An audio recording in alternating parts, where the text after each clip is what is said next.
नमस्कार साथियों, और आप लोग कैसे हैं? उम्मीद करते हैं अच्छे होंगे।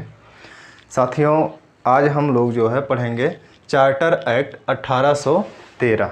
ठीक है, 1813 का चार्टर एक्ट जो है उसके सारे प्रावधान जो है हम लोग इसी एक वीडियो में देख लेंगे, और उसके साथ साथ उसके पहले का एक चार्टर एक्ट देखेंगे, ये 1793 का। साथियों, आइए स्टार्ट करते हैं हम लोग। यहाँ पर 1813 का चार्टर एक्ट जो है उससे पहले एक एक्ट आया था, छोटा सा है इसमें, चार्टर एक्ट 1793। इसमें आप देखेंगे कि नियंत्रण बोर्ड के जो सदस्य थे, नियंत्रण बोर्ड मतलब समझ रहे हैं ना, board of control, board of control के जो सदस्य थे और उसके जो कर्मचारी थे, उनका वेतन जो देना तय किया गया और भत्ता वो भारतीय राजस्व से देना तय किया गया। ये इस मामले में क्या है, ये वाला चार्टर एक्ट इम्पॉर्टेंट है, तो इसको आप यहाँ से याद रखिएगा। ठीक है साथियों, और आइए चलते हैं हम लोग चार्टर एक्ट 1813 पे। तो चार्टर एक्ट 1813 जो है, इसके थोड़ा सा हम बैकग्राउंड के बारे में बताते हैं। बैकग्राउंड क्या है इसका, बेसिक सा आप जानिए कि 1813 का चार्टर एक्ट जो है, इसमें एक प्रावधान के लिए ज़्यादा यह जाना जाता है, और वो प्रावधान जो है भारतीयों के शिक्षा के लिए 1,00,000 रुपये का खर्च जो है रखा गया बजट में। अब यहाँ पे आप लोग खुश हो रहे होंगे आप कि 1,00,000 रुपया यार दिया, बजट किया, हम लोग शिक्षा के बारे में सोचा। तो ऐसा कुछ नहीं है कि वो आपके शिक्षा के लिए परेशान थे। उनको क्या थी समस्या, उनको समस्या ये थी कि वो ये जब जान गए कि यहाँ के जो लोग हैं वही यहाँ के लोगों को समझ सकते हैं अच्छे से, यहाँ की कल्चर, यहाँ की भाषा और हर चीज़ों को, और वो ही क्या कर सकते हैं, यहाँ के प्रशासन में योगदान दे सकते हैं। तो उसकी सहायता के लिए वो अपने कर्मचारी तैयार करने के लिए वो रखे कि यहाँ के लोगों को शिक्षित करिए और उनको अपने कंपनी में एक तरह से जॉब पे रखिए, और उस तरह से उनको जो है प्रशासन में हेल्प के तौर पे लीजिए, यूज करिए। तो इसलिए ये रखा गया। दूसरी चीज़, एक चीज़ और यहाँ पर ध्यान दीजिएगा, दूसरा प्रावधान इनके दिमाग में ये था कि यहाँ पर ईसाई मिशनरियों को बुलाया जाए, और यहाँ पर जो निम्न तबके के लोग हैं, जैसा कि आप सभी लोगों को पता है कि जो निम्न तबके का जो हमारे यहाँ लोग रहा, वो क्या हुआ, वो हमेशा दबाया गया। यानी कि एससी कहें या एसटी कहें, इनको हमेशा सवर्णों के द्वारा कुछ ऐसे लोग रहे जो हमेशा शोषित करते रहे। सभी सवर्ण नहीं रहे, उसमें से कुछ ऐसे भी रहे जिन्होंने बहुत योगदान भी किया, कुछ जो है निम्न जातियों का। जैसे अगर अंबेडकर का आप लेते हैं, तो अंबेडकर को ऊंचाई तक पहुंचाने में किसी न किसी सवर्ण का ही हाथ रहा, चाहे उनका प्रारंभिक शिक्षा रहा हो, विदेश में भेज करके पढ़ाना रहा हो, या यहाँ पर उनको बार बार, जैसे अगर देखा जाए तो वो वोटिंग में अगर भाग लेने की बात हो जाए तो वो चुनाव नहीं जीत सकते थे। इसके बावजूद भी उनको क्या किया गया कि उनको जो है वहाँ पे पहली कैबिनेट में रखा गया। जैसे आप देखेंगे पहले इनको जो रखा गया यहाँ संविधान सभा में जो इनको लाया गया था, वो कहाँ से लाया गया, वो ले आया गया था बंगाल से। फिर बाद में बंगाल चला गया पूर्वी पाकिस्तान में, फिर इसके बाद जो है लाया गया, कहाँ से लाया जाए इनको, ये विचार किया गया कि इनको कहाँ से लड़ाया जाए और वहाँ से जीत जाए। तो ये लड़ाया गया पूना से लड़ाया गया, और वहाँ से क्या किया गया, वहाँ की सीट को खाली करा करके और वहाँ से लड़ाया गया, वहाँ से ये आए। लेकिन इसके बाद अगर आप देखेंगे तो जब यहाँ पर पहली कैबिनेट बनती है, उस दौरान जो चुनाव होता है, तो अंबेडकर का उस चुनाव में अगर आप देखेंगे हार ही नहीं बल्कि ये तीसरे चौथे स्थान पर चले जाते हैं। जीतना तो दूर, दूसरे स्थान पर आना दूर, ये तीसरे चौथे स्थान पर चले जाते हैं। तो इस तरह से उनको फिर से लाया गया कैबिनेट में, किसके कहने पर, गांधी जी के कहने पर, नेहरू के द्वारा। ठीक है, तो बहरहाल फिर से वो विधि मंत्री बने जब भारत स्वतंत्र हुआ विभाजन के बाद जो है, तो वो बातें अलग रहीं। लेकिन उसी में कुछ लोगों के द्वारा इन तबकों का क्या किया गया, बहुत ही बड़े पैमाने पर शोषण किया गया, और वो जो शोषित रहे उन्हीं को अब अंग्रेज़ों ने क्या किया कि अपने दिमाग में ये चीज़ लाया कि अगर इनको हम अपनी तरफ खींचते हैं तो ये हमारे लिए बहुत अच्छे तरीके से काम कर सकते हैं। ये हमारे लिए बहुत अच्छे तरीके से काम कर सकते हैं और वो जो होंगे वो प्रशासन में भी योगदान देंगे। इस तरह से उनको उनकी शिक्षा के लिए क्या किया गया, यहाँ पे प्रावधान रखा गया, बजट का प्रावधान किया गया। और उसके साथ में ब्रिटेन की जो मिशनरियाँ रहीं उनको भी क्या किया गया, आमंत्रित किया गया। कहाँ पे, आइए आप यहाँ भारत में और अपने धर्म का प्रचार करिए। अब यहाँ पर ध्यान दीजिए, यहीं पर एक खेल खेलते हैं। यहाँ पर वो जो पढ़ाएंगे वो पढ़ाएंगे, हिंदू को नहीं पढ़ाएंगे।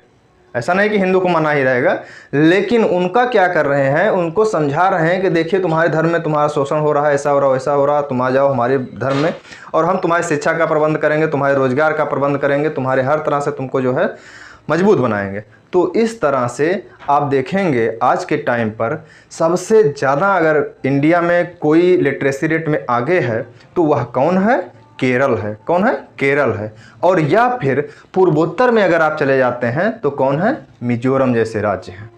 समझ में आ रहा है ना। तो ये क्यों है, क्योंकि ईसाई मिशनरियाँ सबसे ज़्यादा यहीं पर एक्टिव रहीं। आप देखेंगे मिजोरम में एसटी जनजातियाँ ज़्यादा रहीं, वहाँ पे एसटी जातियाँ ज़्यादा रहीं और वहाँ पर ये पहुँच करके ईसाई मिशनरियाँ क्या की, बहुत ज़्यादा एक्टिव रहीं और वहाँ के लोगों का धर्म परिवर्तन करा करके ईसाई बना करके उनको क्या किया, उनके शिक्षा पर और हर चीज़ पर उन्होंने खर्च किया और उनको जब ज़्यादा अपनी तरफ खींच लिए तो वो क्या किया, धर्म को भी परिवर्तित करवा लिए। इस तरह से अब आप यहाँ पे देखेंगे कि वो सारा खेल ये कि यहाँ किस एक्ट के तहत करते हैं, 1813 के एक्ट के तहत। समझ में आया। तो ये सब इनका खेल था। तो इस तरह से आप समझ पाए होंगे इसका बेसिक कि 1813 का जो ये पैसा खर्च करने वाला था, इनके बीच में क्या इनके दिमाग में रहा होगा, किस वजह से किए। लेकिन फिर भी उन्होंने अगर खर्च किया, चाहे जिस वजह से किया हो, चाहे अपने कार्य के लिए किया, चाहे जिस कार्य के लिए किया, लेकिन शिक्षित करने का कार्य तो हम लोगों को ही किया। इसलिए हम लोगों को इस पर क्या होना चाहिए, संतुष्ट थोड़ा होना चाहिए। फिर भी आइए चलते हैं, आगे बढ़ते हैं। तो इसके प्रावधान जो है हम लोग देखते हैं। अब यहाँ पर पहली बार जो है भारतीयों की शिक्षा के लिए 1 लाख रुपए बजट का प्रावधान किया गया। ये चीज़ आप देख रहे हैं। तो ये प्रावधान जो किया गया, ये चीज़ तो जान गए, हमने इस पर काफ़ी डिस्कस कर ही दिया। इसके बाद देखिएगा, ईसाई मिशनरियों को भारत में प्रवेश करने के लिए छोड़ दिया गया कि आप आइए और अब यहाँ पर जो है व्यापार करिए और अपने धर्म का प्रचार करिए, और इस तरह से उनको भी आमंत्रित किया गया। अब यहाँ पर ध्यान दीजिएगा, ईसाई मिशनरियों को जो बुलाया गया और धर्म प्रचार करने के लिए छोड़ दिया गया, उसी के साथ साथ में एक और प्रावधान कर दिया गया था। प्रावधान ये किया गया कि भारत में आकर बसने और भारत में व्यापार करने के लिए जो भी आने वाले अंग्रेज होंगे उनको लाइसेंस लेना अनिवार्य कर दिया गया। क्या किया गया, उनको लाइसेंस लेना अनिवार्य कर दिया गया कि अब आपको क्या करना होगा, लाइसेंस लेना होगा और लाइसेंस बिना लिए नहीं यहाँ पे कुछ कर सकते हैं। ठीक है। तो इस तरह से यहाँ पे लाइसेंस लेना अनिवार्य कर दिया गया और इसके अलावा ईसाई मिशनरियों को आमंत्रित किया गया। आगे बढ़ते हैं हम लोग। यहाँ पर ध्यान दीजिएगा, कलकत्ता, बम्बई और मद्रास की सरकारों के द्वारा जो पारित किए गए विधियां थीं, उन समस्त विधियों को क्या कर दिया गया, ब्रिटिश संसद के द्वारा अनुमोदन अनिवार्य कर दिया गया। यानी कि कलकत्ता के द्वारा, बम्बई और मद्रास प्रांत की सरकारों के द्वारा जो भी विधियां पारित की जाएंगी, वो समस्त विधियां ब्रिटेन की संसद के द्वारा अनुमोदित की जाएंगी। यानी कि उनके समक्ष भी एक बार रखी जाएंगी कि यहाँ पे ये ऐसी विधि बन गई है, यहाँ पे इस गवर्नमेंट ने बनाया है। अगर वो अनुमोदित कर देती हैं तो वो विधि बन जाएगी, आगे लागू हो जाएगी। तो इस तरह से यहाँ पे एक प्रावधान ये किया गया था। आगे देखिएगा, थोड़ा सा और बढ़ते हैं हम लोग। भारत के साथ कंपनी के व्यापारिक एकाधिकार को समाप्त कर दिया गया। अब यहाँ पे ध्यान दीजिएगा, जैसा कि आपने पहले ही देख लिया कि ईसाई मिशनरियों को बुलाया गया और लोगों को बुलाया गया कि अब आइए और प्रचार करिए, धर्म का प्रचार करिए और अपना प्रसार करिए, यहाँ पे अपना स्थापित करिए प्रभुत्व। तो इस तरह से इनका क्या किया गया, कंपनी के व्यापारिक एकाधिकार को खत्म कर दिया गया और लोगों को आमंत्रित किया गया कि अब चाहे जो लोग आए व्यापार करें। लेकिन यहाँ पे ध्यान दीजिएगा, भारत के साथ कंपनी के व्यापारिक एकाधिकार को समाप्त कर दिया गया है। यहाँ पर एक प्रावधान अभी यहाँ पर ध्यान दीजिएगा, चीन के साथ और पूर्वी देशों के साथ चाय का व्यापार जो है, चीन के साथ व्यापार और पूर्वी देशों के साथ चाय का व्यापार जो होगा, वह उसका एकाधिकार अभी भी क्या रहा, आगे बना रहा 20 वर्षों तक। यानी कि इसमें एक प्रावधान और किया गया कि चीन के साथ व्यापार और चाय का पूर्वी देशों के साथ व्यापार जो होगा वह आगे 20 वर्षों तक अभी भी एकाधिकार किसका रहेगा, वो एकाधिकार अभी भी कंपनी का ही रहेगा। यहाँ पर नहीं कहा जा रहा है कि हाँ आप आइए, सभी लोग आइए, लाइसेंस लीजिए और व्यापार करना शुरू कर दीजिए सब लोग। तो इस तरह से यहाँ पे नहीं किया गया ये चीज़।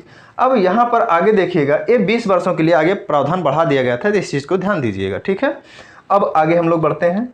जैसा कि यहाँ पे हमने आपको पहले ही बता दिया कि यहाँ पर बसने वाले जितने भी आने वाले होंगे उनको क्या कर दिया गया कि आप आएंगे यहाँ पे तो लाइसेंस लेंगे। बिना लाइसेंस के यहाँ पर व्यापार और अन्य चीज़ें जो कुछ है, बसना हो या व्यापार करना हो, जो कुछ भी करना हो वो चीज़ें नहीं कर सकते हैं। अगर ऐसा करना चाह रहे हैं तो आप आइए, स्वागत है, और आप हमसे लाइसेंस लीजिए, लाइसेंस लेकर के जो कुछ करना है वो सब करिए प्रावधान, ठीक है।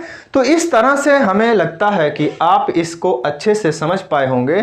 फिर एक बार हम आपका रिवाइज करवाते हैं और इसमें आपको बताते हैं कि क्या ज़्यादा इम्पॉर्टेंट है। 1813 का एक्ट जो है, इसमें से 2 चीज़ें आप जरूर याद रखिएगा। कोई चीज़ याद न रखिए, लेकिन 2 चीज़ जरूर याद रखिएगा।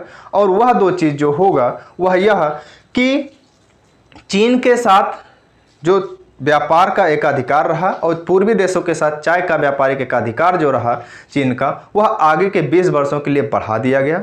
एक चीज़ यह, और भारत में व्यापारिक एकाधिकार कंपनी का जो रहा उसको समाप्त कर दिया गया। यानी कि एक प्रावधान ये कि भारत में व्यापारिक एकाधिकार समाप्त करके चीन और पूर्वी देशों के साथ व्यापारिक एकाधिकार को 20 वर्षों के लिए बढ़ाया गया। ये चीज़ याद रखिएगा। दूसरा जो कि सबसे ज़्यादा इम्पॉर्टेंट है और कई बार पूछा जा चुका है एग्जाम में आपसे, वो ये है कि भारत में पहली बार अंग्रेजों के द्वारा शिक्षा पर कब बजट रखा गया। यानी कि भारतीयों की शिक्षा के लिए कंपनी ने कब जो है पहली बार शिक्षा के लिए बजट रखा, बजट का प्रावधान किया। तो इस तरह से अब यहाँ पे ध्यान दीजिएगा, पहली बार कब किया गया था, 1813 के चार्टर एक्ट में किया गया था, ठीक है। कब किया गया, 1813 के चार्टर एक्ट में किया गया था। इसके अलावा यहाँ पे ईसाई मिशनरियों को प्रवेश के लिए, धर्म के प्रचार के लिए इसके छूट दिया गया। इसके अलावा यहाँ पे सरकार चाहे कलकत्ता का हो, चाहे बम्बई का हो, चाहे मद्रास का हो, जो भी कानून पास करते हैं पास करें, लेकिन उसका क्या किया गया, संसद के द्वारा अनुमोदन के लिए कर दिया गया अनिवार्य। बस यही सब था। इसमें बहुत ज़्यादा टफ नहीं है। आप इसको अगर 10-12 मिनट का वीडियो है, इसको आप देख लेते हैं तो कोई दिक्कत आपको नहीं होगा। इसमें सारा मेंशन कर दिया हूँ इसमें, ठीक है। इसके अलावा यहाँ पे आप ध्यान दीजिएगा, थोड़ा सा यहाँ पे एक चीज़ और आता है जो कि हम लोगों को दुखी कर देता है कि हमारा पैसा इन लोगों को दिया जाने लगा। किसको, कर्मचारियों को और उनके सदस्यों को, किसके, बोर्ड ऑफ कंट्रोल के, ठीक है। तो जलन मत करिए, ले गए कि जो ले गए, फिर भी हम आज उनसे मजबूत हैं, ठीक है। तो चलिए इसी पे हम लोग एंड करते हैं। और हमें लगता है कि ये आपको जो हमने पढ़ाया ये आपके एग्ज़ाम की दृष्टि से बहुत ही इम्पॉर्टेंट रहा होगा, आपको समझ में भी आया होगा अच्छे से। तो यदि आपको समझ में आया है तो आप यह बताएंगे कि जो 1813 के चार्टर एक्ट में शिक्षा के लिए प्रावधान किया गया था पैसे का, वह कितना बजट पास किया गया था। कमेंट बॉक्स में कमेंट करिए, ठीक है। नमस्कार, धन्यवाद, जय हिंद।